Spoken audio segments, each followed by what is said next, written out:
Bismillahirrahmanirrahim. Assalamualaikum warahmatullahi wabarakatuh. Saya Noviana Pertiwi. Di sini saya akan memaparkan sebuah materi yang berjudul Proses Perencanaan Pengembangan Kurikulum. Pendidikan berkaitan erat dengan kurikulum, karena kurikulum merupakan usaha untuk mencapai tujuan-tujuan pendidikan. Berhasil atau tidaknya sebuah pendidikan di sekolah bergantung pada kurikulum yang digunakan. Baik, dalam pembahasan kali ini kita akan menguraikan atau kita akan belajar bersama mengenai komponen-komponen proses perencanaan pengembangan kurikulum. Ada 6 poin yang akan kita bahas. Yang pertama, mengenai asas-asas perencanaan kurikulum. 2. Pengembangan kurikulum dengan pendekatan sistem. 3. Pengembangan tujuan pembelajaran. 4. Pengembangan materi pembelajaran. 5. Pengembangan strategi pembelajaran. Dan yang terakhir adalah pengembangan evaluasi pembelajaran. Untuk poin yang pertama, mengenai asas-asas perencanaan kurikulum. Ada 10 asas dalam perencanaan kurikulum. 1. Objektivitas. 2. Keterpaduan. 3. Manfaat. 4. Efisiensi dan efektivitas. 5. Kesesuaian. 6. Kesinambungan. 7. Kemudahan. 8. Berkesinambungan. 9. Pembakuan. Dan yang ke-10 adalah asas mutu. Memasuki asas yang pertama, yaitu objektivitas. Dalam perencanaan kurikulum harus bisa memberikan kejelasan sesuai dengan tujuan pendidikan di Indonesia.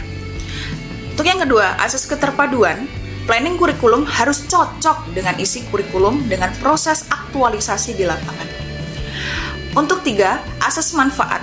Planning kurikulum diharuskan bisa memberikan manfaat ke semua elemen. 4. Asas efisiensi dan efektivitas haruslah berpedoman pada efisiensi keuangan dan efektivitas waktu. 5. Asas kesesuaian. Perencanaan kurikulum harus berbanding lurus dengan visi dan misi. 6. Asas keseimbangan. Seimbang di sini maksudnya adalah kesetimbangan pada semua unsur yang mendukung. 7.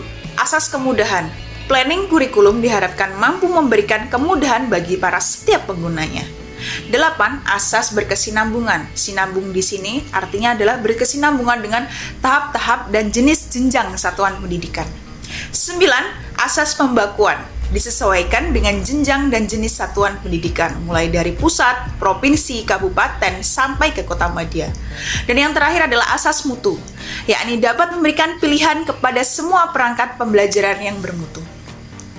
2. Pengembangan kurikulum dengan pendekatan sistem. Pendekatan sistem atau system approach adalah totalitas atau keseluruhan komponen yang saling berfungsi, berinteraksi, dan interdependensi untuk mencapai tujuan yang telah ditetapkan. Ciri-ciri sistem adalah adanya tujuan, fungsi, komponen, interaksi, dan interdependensi, penggabungan yang menimbulkan jalinan keterpaduan dan juga proses transformasi. Pendekatan sistem terdiri atas 3 aspek, ya. 1. Filsafat sistem, yakni tentang cara berpikir tentang makna secara keseluruhan. 2. Analisis sistem, teknik dalam memecahkan masalah atau pengambilan keputusan. Dan yang ketiga adalah manajemen sistem, aplikasi teori sistem di tengah mengelola organisasi. Langkah-langkah pendekatan sistem pun ada 3. Yang pertama, merumuskan masalah.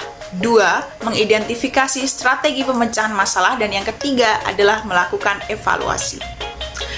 3. Pengembangan tujuan pembelajaran. Untuk dapat mengembangkan tujuan pembelajaran, maka kita harus mempunyai pemahaman yang baik tentang tujuan pendidikan. Sedangkan tujuan pendidikan nasional adalah tujuan yang ingin tercapai secara nasional yang dilandasi oleh filsafat suatu negara. 4. Pengembangan materi pembelajaran. Jenis-jenis materi pembelajaran ada 5. Yang pertama adalah fakta, yakni hal yang berwujud kenyataan. Prosedur berupa langkah-langkah sistematis. 3. Sikap atau nilai merupakan hasil belajar. Aspek sikap misalnya nilai kejujuran, kasih sayang, minat, semangat pembelajaran, dan lain-lain. 3. Konsep, yaitu sesuatu yang berwujud mengenai pengertian sebagai hasil pemikiran. Dan yang kelima adalah prinsip, yaitu hal-hal utama yang memiliki posisi terpenting. Prinsip-prinsip pengembangan materi. Prinsip-prinsip pengembangan materi ada 3. Yang pertama adalah relevansi. Jadi sebuah materi itu harus relevan atau cocok dengan pembelajaran. Kemudian yang kedua adalah konsistensi. Pengembangan materi itu harus mempunyai nilai yang ajek atau keajekan ya.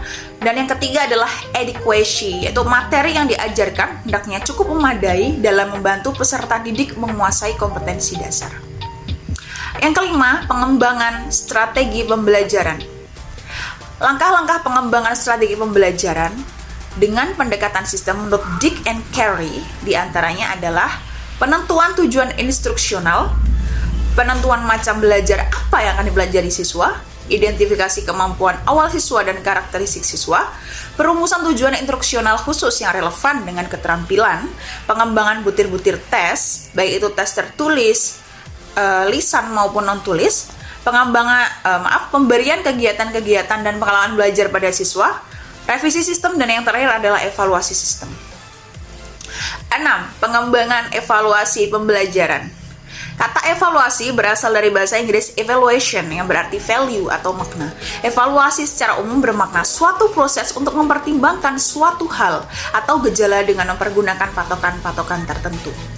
Prosedur pengembangan evaluasi diantaranya ada tahap perencanaan, pelaksanaan, monitoring, pengolahan data, dan yang terakhir adalah pelaporan hasil evaluasi.